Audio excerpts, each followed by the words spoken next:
Turkey continues to be this safe haven among all these wars in the region. It is really striking to see that all that instability seems to be serving now to this genocide that's unfolding in Palestine.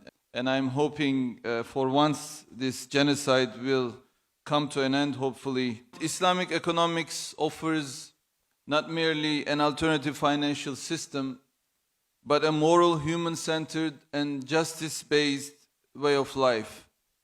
As someone working a lot in the field of education with universities, with scholarship programs and with students, with youth, I think the Islamic finance sector, the people, you guys, the people who are actually working in this field every day,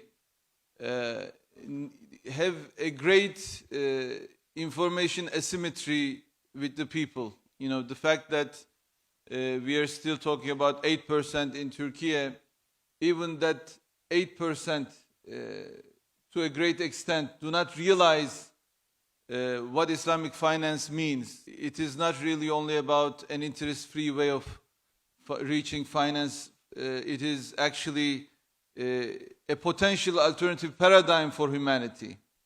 We have really internalized the fact that we are living in a capitalist world. I can attest to one thing for sure, that this capitalist system is not Islamic.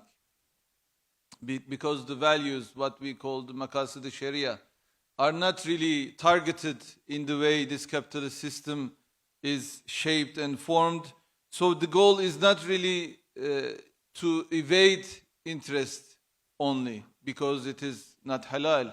But the goal is to really work for an alternative paradigm for people to begin questioning what this sort of financial system is actually making out of us.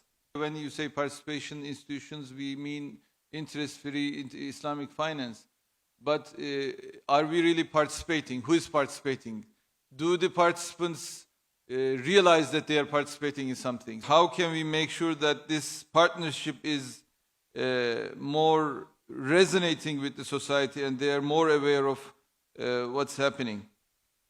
So we should ask if our financial products are aligned with the Islamic ethical values.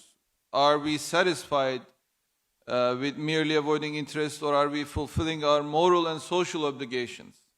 Are we integrating individuals into the system by empowering them, or do we just care about indebting them? Millions of people today live still outside of the banking system, not because they are excluded, but because the system itself has lost its humanity. Islamic finance should not merely bring these individuals into the system, it must uplift them with dignity that it offers. Income inequality is no longer a plight of the developing nations. It is also now at the core of the wealthiest nations, growing income inequality. We can change this, but we can only change this by putting humans again at the center of our systems. That's why we need to reinforce the concept of human-centered economy. We are speaking of a model where ethics, compassion, and responsibility lie at the heart of production, consumption, distribution, and finance. This is precisely the model that Islamic economics proposes. So, zakat is not just an act of worship. It is a mechanism for social equity. Platforms like these, the Al Baraka summits, must be treated not merely as financial conferences, but as arenas for moral and intellectual cooperation.